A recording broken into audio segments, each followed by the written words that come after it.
Good morning, everybody. Today is day 44 of my 60 pounds and 90 days weight loss challenge. And today, I want to talk about low-dose naltrexone. Okay, everybody, so grab yourself a bulletproof coffee and sit on down. Today's talk is going to be a little bit off of my normal topic. It's not necessarily a weight loss tip, but there's something called low-dose naltrexone that I think might help a lot of you, and it's something that you should be researching. I found out about it by accident. I think a lot of you turn to a ketogenic diet because you have autoimmune issues, and I stumbled across this low-dose naltrexone. I think I may have heard it on Jimmy Moore's podcast, but then I started doing research and watching videos and learning about it, and I thought it was something that you could possibly benefit from as well. Anyhow, this naltrexone is a drug that was created, I think, back in the 20s and 30s for alcohol and opiate addiction. And nobody can have a patent on it anymore, so nobody's doing any research on it or anything like that. But what it does is it shuts off the opioid receptors in your body. And so then people wouldn't be able to get any pleasure from opiates, and it would break their addiction, because when they took the opiates, it wouldn't help them get high. But unfortunately, when the drug would wear off, they could take opioids again, and then they would start getting the same benefits that they got beforehand. So they would get addicted to it again. It wouldn't last, I guess is what I should say. But they were using it also for alcohol addiction, because it shuts off, basically it shuts off all the pleasure receptors in your body. And so they were prescribing it at 50 milligram doses. And what it would do is it would shut off all those pleasure receptors in your body.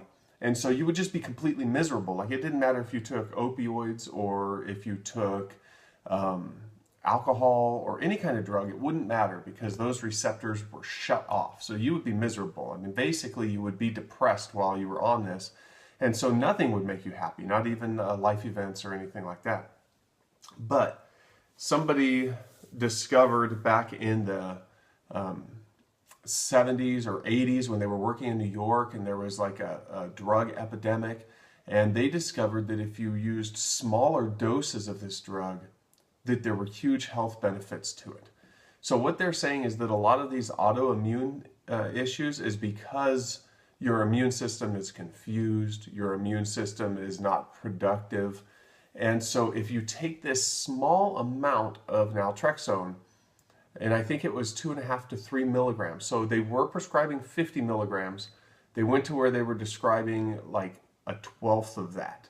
And so people would take a 1/12 of it per day.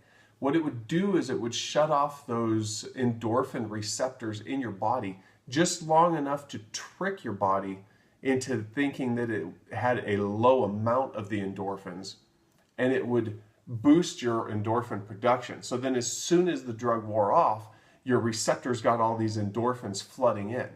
And somehow that has been able to help people with hashimoto's, people with rheumatoid arthritis, people with cancer, people with all HIV and AIDS, any kind of autoimmune disease. And some people believe that cancer is an autoimmune disease.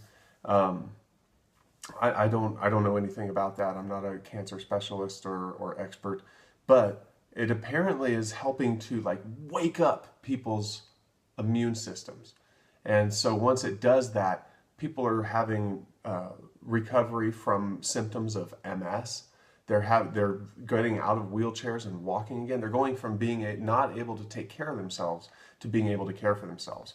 So like I said, I know that a lot of people turn to a keto diet because of autoimmune issues, and because the keto diet is so much healthier than a sugar-rich diet.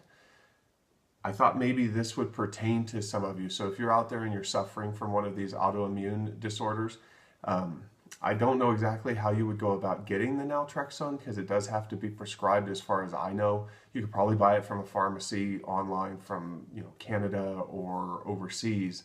You have to be really careful with that stuff though, because you don't know if they're selling you the actual thing that you think you're getting. You could probably tell a doctor what you're trying to do, and if you called around to a bunch of different doctors, I'll bet you one of them would prescribe it to you, because it doesn't seem like a particularly dangerous drug, nor is it expensive.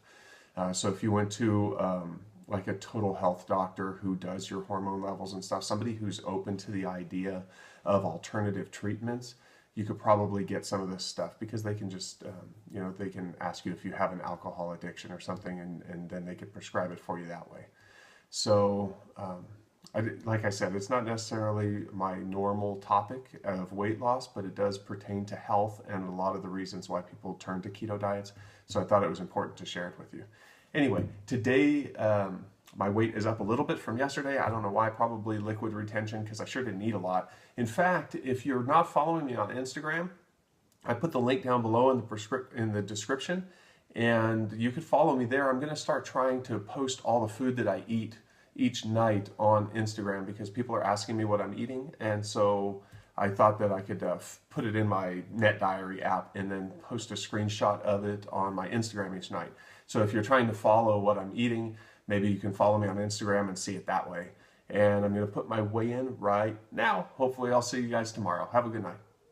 Take a strip every few days to make sure I'm still in ketosis. 265.